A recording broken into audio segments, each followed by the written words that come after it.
Why did I think it was normal for your legs and feet to fall asleep if you didn't move every 3 minutes until I was like mid 20s? Yeah. It was so normalized for me because my family all had the same issue and they would have to do the same things. For me, I have POTS, postural ecstatic tachycardia syndrome, and it causes like blood pooling in my extremities, which makes it so I don't get enough oxygen and blood to my brain and torso, which can cause me to faint or just get extremely dizzy. And without knowing this, my whole life, I have been just making these little self accommodations that I didn't realize were even that. So right now, I'm literally sitting like crisscross applesauce. And I'm pretty much always just sitting with my legs elevated and my, like closer to my body. And just again, just trying to move to get that blood flowing. And this can really help, especially like if I'm fainting, I'll raise my legs above my head when I lay down. And that can just sort of help to get blood back to my chest and my brain. But yeah, that's sort of the one of the weirder things about having genetic conditions. Like disability becomes so normalized that I don't realize until I get older that these things are not normal and that everyone is not constantly in pain.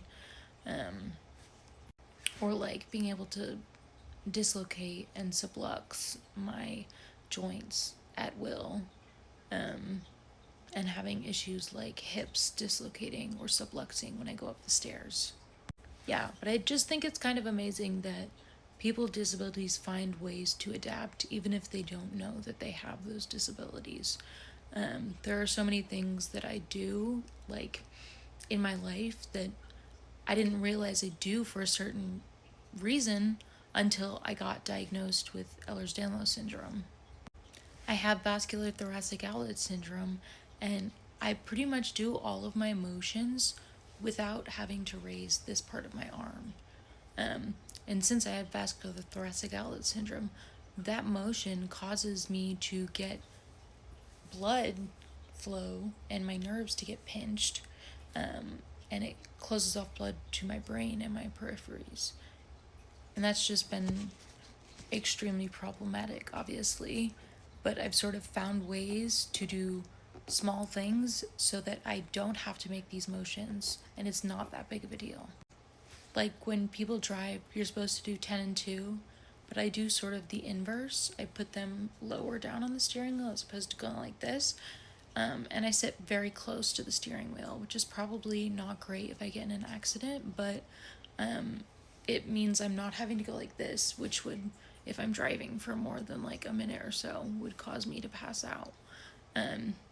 And in class, when I raise my hand, I go like this, which can lead to me not getting called on as much because they don't see my hand. But like, unfortunately, if I do raise my arms for more than 30 seconds, I'm going to get extremely dizzy and will pass out, which is probably not great during a 9 a.m. lecture. But yeah, for anyone who sees like disabilities as being inherently weak, that's just completely false. It adds strength, it helps build resilience, and like humans are pretty amazing. We find ways to adapt, we find ways to make such a big difference not be the worst. And when we're given our accommodations, that sort of helps take away this whole disability. I think especially during COVID, a lot of people were saying, like people with disabilities were saying, having everything virtual, being able to stay in bed, not having to like walk to class and rush when you have mobility impairments, and just having that virtual option during COVID, because everyone was needing that. People were saying that they finally felt like they were not disabled, like it lessened the burden, because disability in itself is something that's put on us by society. The world is not made for us, and that just means that it causes a lot of pain and a lot of undue burden on our lives to try to fit into the mold of society. If everything were just made for people with disabilities, everything would be better. More people would be included in worlds. At some point in your life, you are going to develop a disability, and that's true for everyone. As you age, you can get disabilities. If you get pregnant, you can get like new instances of disabilities. And also, accidents happen. Like, there are heart attacks randomly happening. Obviously, there's things that can lead up to that, but sometimes it can be pretty random. Or like car accidents, or you're doing a sport or doing an activity and break your arm. Like, at some point in your life, you will be at a point where you need some sort of accommodation. And we should want to be there for everyone, because one day it could be you. Like, why do we make our entire world catered to able-bodied people? That just doesn't make sense.